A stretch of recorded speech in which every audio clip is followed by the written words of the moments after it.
In 1789, the French Revolution established a radical new axiom for the Western world. The Declaration of the Rights of Man and the Citizen decreed that human equality was an absolute natural law, not a privilege of the elite.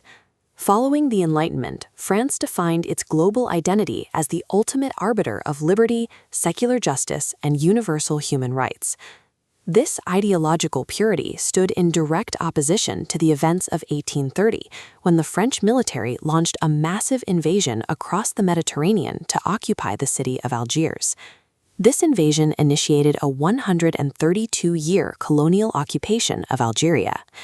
On the ground, France constructed a structural apartheid state operating under a system of rigid racial and religious segregation. France weaponized the language of universal enlightenment to morally justify this violent subjugation under the banner of La Mission Civilisatrice, the civilizing mission. As this blueprint illustrates, the French state engineered the systemic disenfranchisement of the Algerian people, building an alternative legal architecture designed to bypass its own republican laws. We can now deconstruct the exact mechanisms France used to subjugate the colony. This precise architecture of control created an environment of structural oppression so severe that it made the horrific violence of the 1954 Algerian Revolution inevitable. The echoes of this unexamined colonial architecture still paralyze modern French national identity and its contemporary integration policies. The Algerian occupation functioned as a flawlessly designed machine of subjugation that operated for over a century before it finally exploded. The first structural pillar of this machine was General Thomas Bugeaud's military doctrine of total war, launched against the indigenous population in the 1840s. Bugeaud deployed extreme physical tactics known as razzias, systematic raids involving scorched earth destruction and mass violence designed to break early resistance. Once the raw violence subsided, the state codified this brutality into a permanent police state. They established Les Bureaux Arabes, an intelligence network presented to the public as a benign colonial administrative body.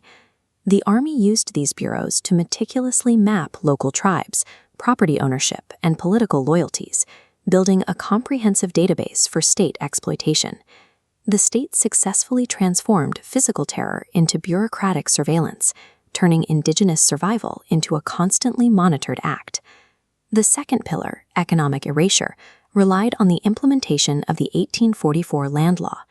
Traditional Islamic society in Algeria used tribal systems of communal land sharing rather than European paper title deeds. The 1844 land law weaponized this cultural difference, allowing the state to classify deedless tribal land as legally vacant and seize it. The government handed this land to French settlers, known as pieds noirs, to build export-driven agricultural economies that served the metropole.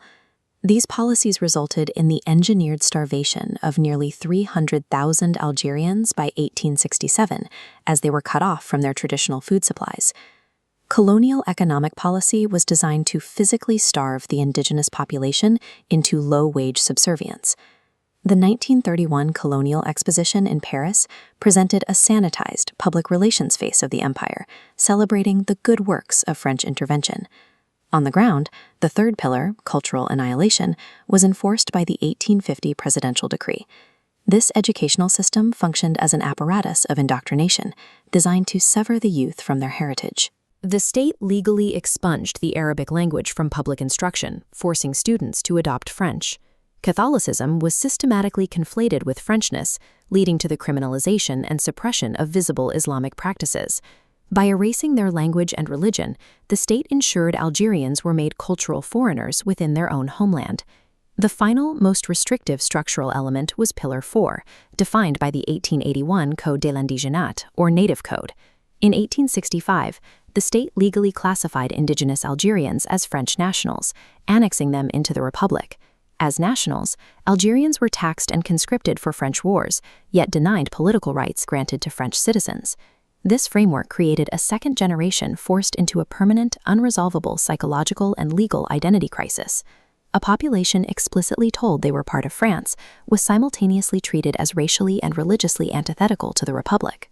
This completed four-pillar machine functioned as a perfectly engineered apartheid state, operating entirely under the guise of enlightenment. On May 8, 1945, the global celebration of the Allied victory over fascism stood in stark contrast to the reality on the ground in Algeria.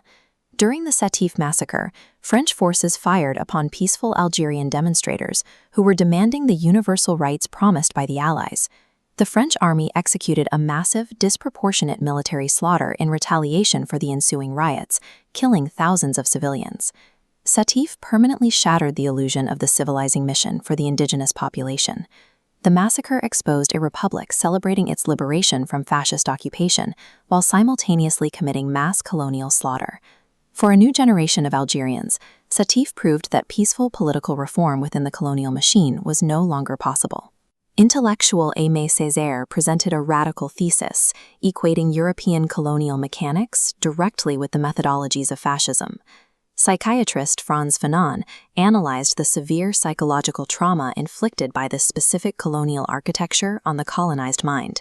Fanon argued that the colonial state is maintained exclusively through physical and structural violence.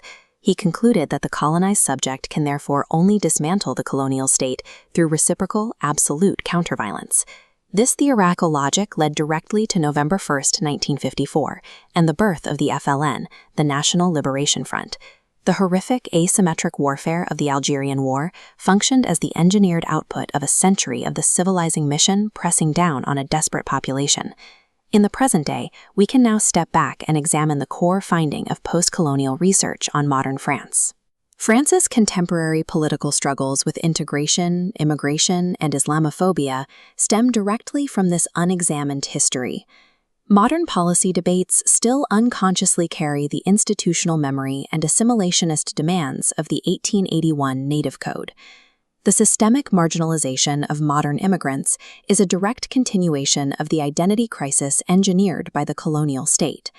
True social equity requires France to confront its myth of universalism and actively dismantle the colonial roots embedded in its legal framework. The current crisis of French national identity is the unaddressed echo of empire, a permanent haunting produced by a republic that refuses to reconcile its highest ideals with its darkest architecture.